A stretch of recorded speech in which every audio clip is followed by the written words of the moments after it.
났다가 하룻밤에 말라버린 이 박넝쿨을 아꼈거든. 하물며 이 큰 성읍 니느웨는 좌우를 분별하지 못하는 자가 12만여 명이요 가축도 많이 있나니 내가 어찌 아끼지 아니하겠느냐 하시니라. 하나님 아버지 감사합니다. 이 아침에 저희를 깨워주시고 귀한 말씀, 생명의 말씀 듣게 하셔서 감사합니다.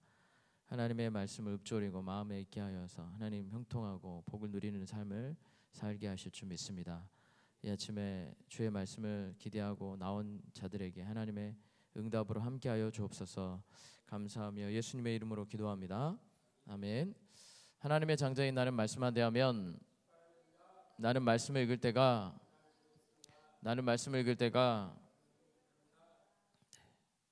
요나서 4장 4절 말씀입니다. 같이 읽어보겠습니다. 시작.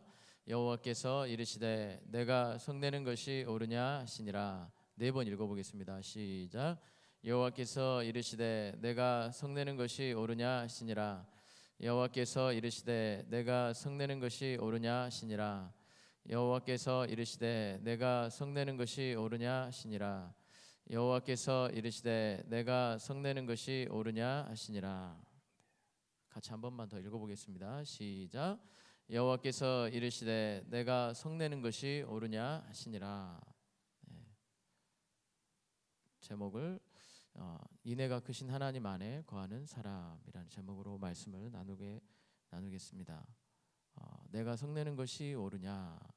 4장 4절에 여호와께서 이르시되 내가 성내는 것이 옳으냐 라고 오늘은 하나님께서 요나에게 다시 되묻고 있습니다.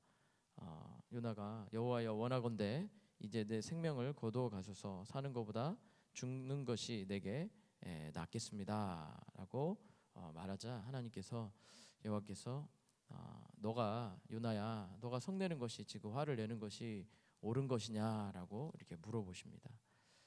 그러면서 대화를 하고 계십니다. 사실은 우리가 신앙생활을 하다 보면 내 뜻과 내 기준 때문에 하나님의 뜻을 이해하지 못할 때가 많이 있습니다.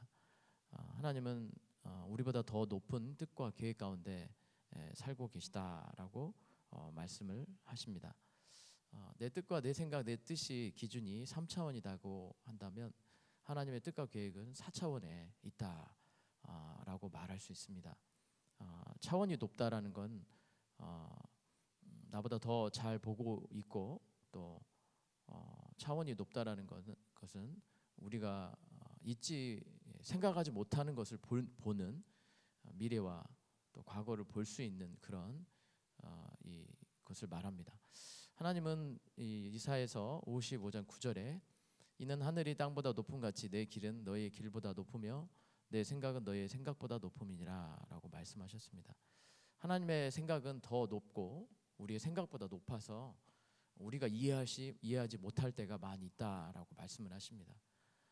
이사야서 29장 16절에 너의 패역함이 심하도다 토기장이를 어찌 진흙같이 여기겠느냐. 지음을 받은 물건이 어찌 자기를 지은 이에게 대하여 이르기를 그가 나를 찢지 아니하였다 하겠으며 빚음 받은 물건이 자기를 빚은 이에게 대하여 이르기를 그가 총명이 없다 하겠느냐. 토기장이와 토기가 있는데 토기장이에게 토기가 지음 받은 물건이 지은 자에게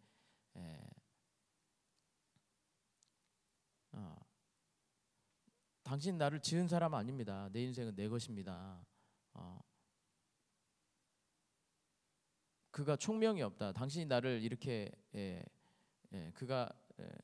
토기가 토기장이한테 당신이 나를 이렇게 만든 건 참 지혜롭지 않습니다. 당신의 뜻은 선하지 않습니다 라고 이렇게 말하는 것과 똑같다. 하나님의 뜻에 대해서 이렇게 말하는 것과 똑같다라고 이사야서 29장 비유로 이렇게 말씀하고 있습니다. 우리도 이렇게 성낼 때가 많이 있죠. 당신 나를 지었습니까? 당신이 나를 지었습니까? 라고 오히려 이렇게 3차원에 살고 있는 사람이 하나님께 대해서 4차원에 살고 계시는 하나님은 4차원에 계시는지 5차원에 계시는지 모르지만 우리보다 더 높은 곳에 계시고 우리보다 더 많이 아시는 분인데 오히려 우리가 당신이 나를 지었습니까? 당신이 나를 이 땅에 있게 했습니까? 나는 당신 잘 모르겠습니다라고 이렇게 말하는 것과 똑같다라고 말하고 있습니다. 우리 하나님의 뜻을 모르면 우리가 이 3차원적인 수준에만 살고 있으면 이렇게 성낼 때가 많이 있습니다. 그래서 어떤 목사님 성내면 지는 거다. 뭐 동남아시아에 갔더니 무조건 화내면 논리를 떠나서 그 사람 잘못이 돼 버리더라고요. 동남아 굉장히 참 그 필리핀에 있을 때 그 필리핀 노동자들이 이렇게 그 얘기를 하더라고요. 성내면 지는 거다. 그러죠. 성내면. 어떤 목사님은 성내면 하나님의 뜻이 아니다. 이렇게 말하는 목사님도 계시더라고요. 내가 어떤 것에 대해서 화를 낸다든지 그냥 화를 내는 게 아니죠. 이제 이렇게 자기의 뜻을 주장하기 위해서 화를 내는 거, 그거는 하나님의 뜻이 아니다라고 이렇게 말을 하고 할 때가 많이 있었습니다. 우리가 하나님의 뜻을 모르면 이렇게 성낼 때가 많이 있는 것 같습니다. 또 하나님에 대해서 이렇게 얼토당토 않는 이야기를 말을 할 때가 많이 있는 것 같습니다. 또 우리 인생에 그런 일들이 있기 때문에 성낼 때가 많이 있죠. 하나님 아버지의 일을 하나님이 하시는 일들이 있고 하나님 못 하시는 일들이 있을까요? 마태복음 20장 15절에 보니까 내 것을 가지고 내 뜻대로 할 것이 아니냐, 내가 선함으로 내가 악하게 보느냐. 한 데나리온 비유 하실 때 목사님께서 하신 말씀인데, 내가 선함으로 내가 악하게 보느냐. 9시에 우리 시간으로 9시에 부른 노동자와 품꾼과 5시에 부른 품꾼, 똑같이 한 데나리온을 준 주인에 대해서, 포도원 지기에 대해서 이렇게 노동자들이 9시에 온 포도원 품꾼에게 한 얘기입니다. 내가 너한테 약속한 건 한 데나리온 아니냐. 내가 이렇게 정한 건데 네가 악하다고 보느냐. 규칙 정한 세상 만든 사람이 나다. 토기를 만든 사람이 나다. 세상 규칙을 만든 사람, 우주의 모든 질서를 만든 자가 나다. 바다의 파도에, 그다음에 땅에 그 기초를 놓은 자가 나다. 네가 할 말이 있냐? 욥기에 보면 많이 나왔죠. 하나님이 내가 선한데 네가 이걸 악하다 하느냐? 네 인생에 네 인생에 지금 일어난 일이 내가 보기에 정확하다. 내가 계획한 것인데 네가 악하다고 할 수 있냐? 네 인생에 지금 일어난 일이 네가 보기에 억울하지만 반드시 선하게 바꿀 것이다. 그런데 네가 지금 그 일 때문에 악하게 보느냐 나를? 네가 그 일을 겪지 않으면, 네가 그 일을 겪어서 통과하지 않으면 하나님의 나라를 볼 수 없다. 그러므로 네가 나를 악하게 보느냐라고 이렇게 하나님이 우리 인생에게 물어보시는 장면인 것 같습니다. 우리도 그런, 하나님 왜 이렇게 하셨습니까? 하나님 왜 꼭 이 길입니까? 라고 이렇게 말할 때 선하신 하나님에 대해서 악하게 보는, 또 분노하고 그렇게 할 때가 많이 있는 것 같습니다. 하나님이 못 하시는 일들이 있을까요? 하나님이 못 하시는 일들은 없다고 믿습니다. 요나가 오늘 이렇게 성내고 있는 니느웨 성을 바라보면서 모든 사람이 구원받기를 원하신 하나님에 대해서 선한 뜻을 받아들이지 못하고 있는 이 요나를 통해서 나 자신을 볼 수 있어야 될 줄 믿습니다. 한 데나리온 품삯을 받은 9시에 온 품꾼에게 하신 포도원지기 하나님의 말씀처럼 우리가 그런 우를 범하지 말고 믿음으로 나아가야 될 때가 있는 줄 믿습니다. 그리고 탕자의 첫째 아들처럼, 어제 제가 말씀드린 것처럼, 목사님 말씀하신 것처럼 첫째 아들처럼, 둘째 죄를 짓고 또 회개하고 돌아온 자를 당연히 아버지께서 안으시고 받아주시는 것처럼 첫째 아들이 자기의 그 모습 때문에 아버지의 뜻을 받아들이지 못하는 우를 범치 않는 하루가 되었으면 좋겠습니다. 성경에는 하나님의 섭리에 대해서 잘 받아들이는 세 가지 예화가 나와 있는데요. 하나님이 하시는 하나님 못 하시는 일. 마태복음 17장 27절에 보면 같이 한번 읽어볼까요? 시작. 그러나 우리가 그들이 실족하지 않게 하기 위하여 내가 바다에 가서 낚시를 먼저 오르는 고기를 가져 입을 열면 돈 한 3개를 얻을 것이니 가져다가 나와 너를 위하여 주라 하시니라.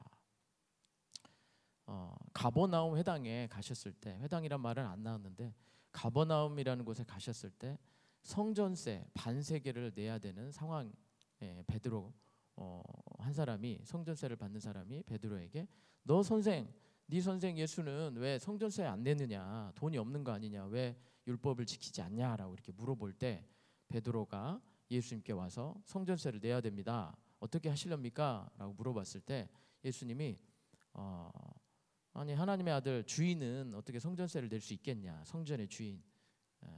그렇지만 너가 실족하지 않기 위해서,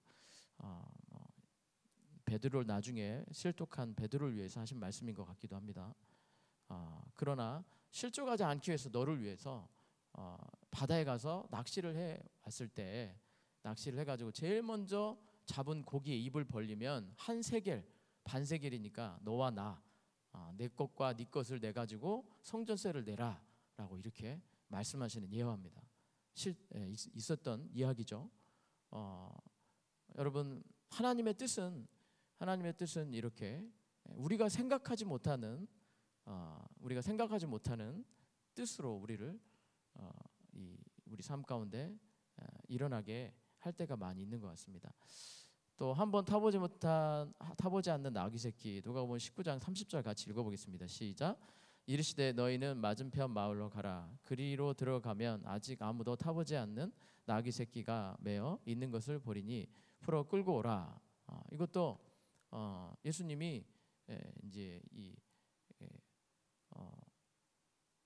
베다니로 가실 때, 또 거의 이제 예루살렘 성에 들어가게 되셨을 때, 십자가에 달리시기 위해서 가실 때 이 나귀 새끼를 타게 되리라라는 그 예언된 메시지를 성취하기 위해서 나귀 새끼를 가져오셔야 되는데 두 사람의 제자를 보내셔서 나귀 새끼를 가져오는 장면이 나옵니다.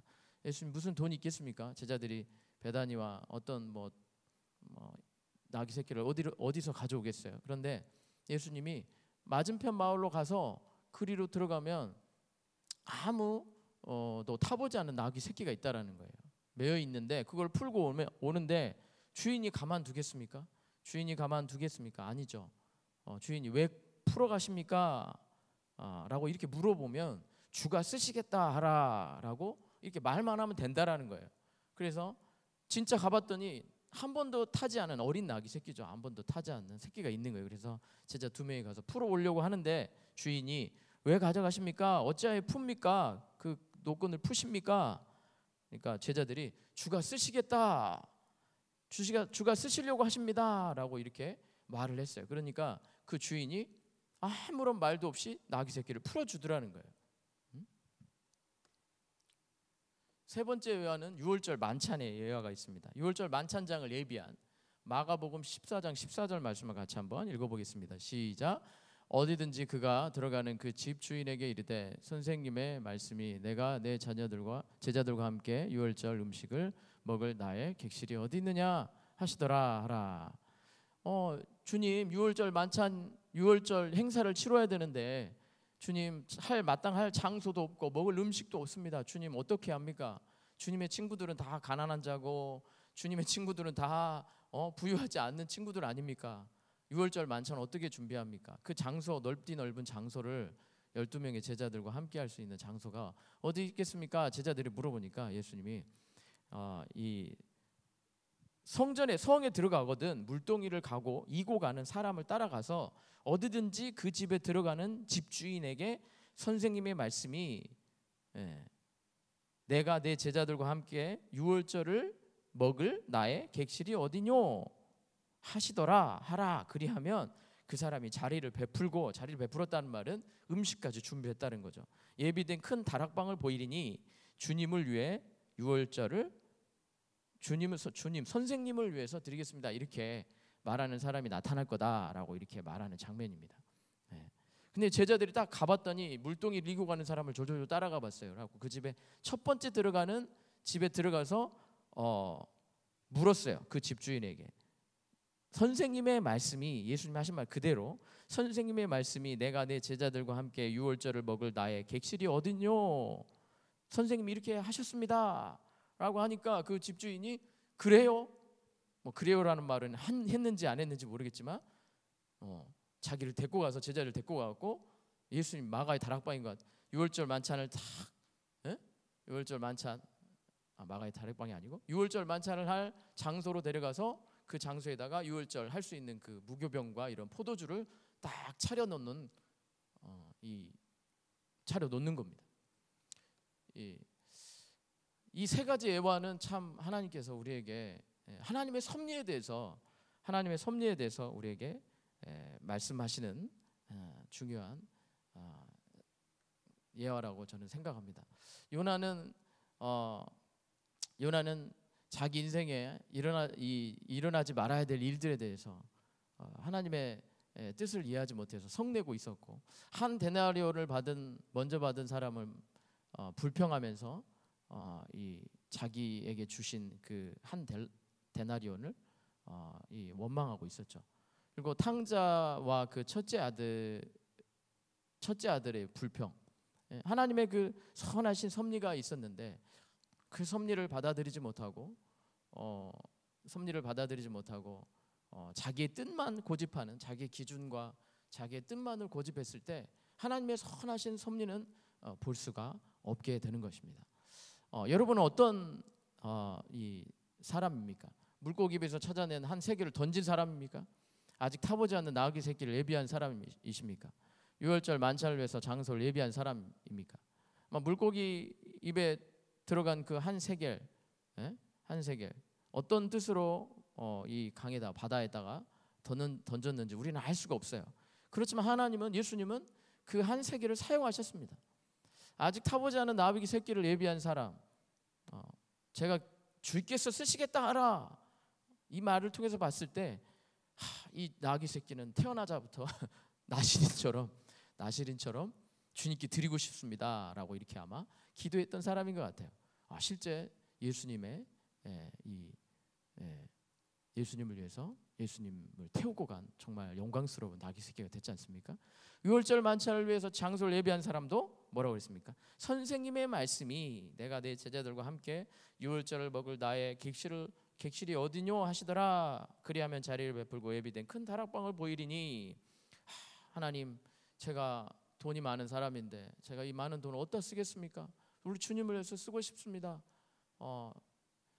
돈이 없어서 유월절을 지키지 못하는 자들을 위해서 제가 한 장소를 예비하겠습니다. 그곳에 무교병과 포도주를 예비하겠습니다. 하나님, 귀하게 당신의 뜻 가운데 사용해 주옵소서라고 기도를 했었던 예비한 사람이란 생각이 듭니다. 여러분은 어떤 사람이십니까? 하나님의 선하신 뜻을 미리 예비하는 사람입니까? 아니면 하나님의 선하신 섭리가 있는데도 불구하고 하나님 일하시는 것을 인정하지 못해서 성내는 요나와 같이 한 데나리온을 먼저 받으면서도 불평하는 노동자와 같이, 탕자의 첫째, 그 탕자와 그 자기 둘째 동생 때문에 불평하는 자입니까? 하나님의 뜻은 하나님이 못하실 일이 없습니다. 우리 인생에 하나님이 못하실 일이 없습니다. 하나님 인생에 하나님의 섭리가 우리 인생을 지배하고 있고 주도적이시고 또 하나님이 못하실 일이 없기 때문에 우리가 그 일에 동참하는 자가 되기를 원하십니까? 아니면 이 섭리 때문에 끌려가는 사람이 되기를 원하십니까? 불평하고 원망하고 화를 내는 그런 3차원적인 삶을 사는 여러분, 이 불평하고 원망하는 자가 되기를 원하십니까? 하나님의 뜻은 여기 있다고 말하고 있습니다. 같이 한번 읽어보겠습니다. 말씀만 시작.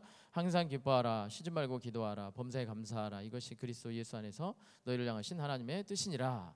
신명기 30장 13절 말씀에 오직 그 말씀이 내게 매우 가까워서 내 입에 있으며 내 마음에 있은즉 내가 이를 행할 수 있느니라. 하나님의 뜻을 행하는 건, 하나님의 뜻은 분명하다라고 성경은 지속적으로 줄기차게 계속해서 얘기하고 있습니다. 하나님은 나보다 더 많이 보고 계시고, 하나님은 나보다 더 높은 생각과 뜻을 갖고 계시고, 나는 곧 길이요 진리요, 내가 곧 길이요 진리다라고 말씀하고 계십니다. 네가 생각하는 것이 길이 아니다. 내가 생각하는 것이 길이다라고 얘기하고 있습니다. 그래서 이 뜻을 행하기 위해서는 말씀이 내 입에 가깝고 마음속에 계속 있으면 하나님의 뜻을 행할 수 있다라고 방법까지도 알려주셨습니다. 이게 곧 하가다인 줄 믿습니다. 이게 곧 마음의 할례를 행하는 것인 줄 믿습니다. 우리가 내 뜻과 내 생각만을 계속 주장하면 하나님의 뜻을 행할 수 없습니다. 끌려가는 사람, 종처럼 살 수밖에 없습니다. 하나님 우리가 주인의 아들처럼 이 세상을 창조한 천지 만물을 창조하신 하나님의 아들처럼 살기를 원하십니다. 스스로 네 일을 모든 일들을 스스로 직접 하면서 하나님이 아버지가 주신 모든 것들을 취하기 상속자가 되어서 누리기를 원하시지 종처럼 끌려다니는 삶을 살기를 원치 않으십니다. 하나님 우리가 이 말씀과 하나님의 말씀을 선포하여서 믿음으로 그 하나님의 뜻을 이루가기를 원하시는 저와 여러분 되시길 간절히 축원합니다. 기도하겠습니다. 하나님 감사합니다.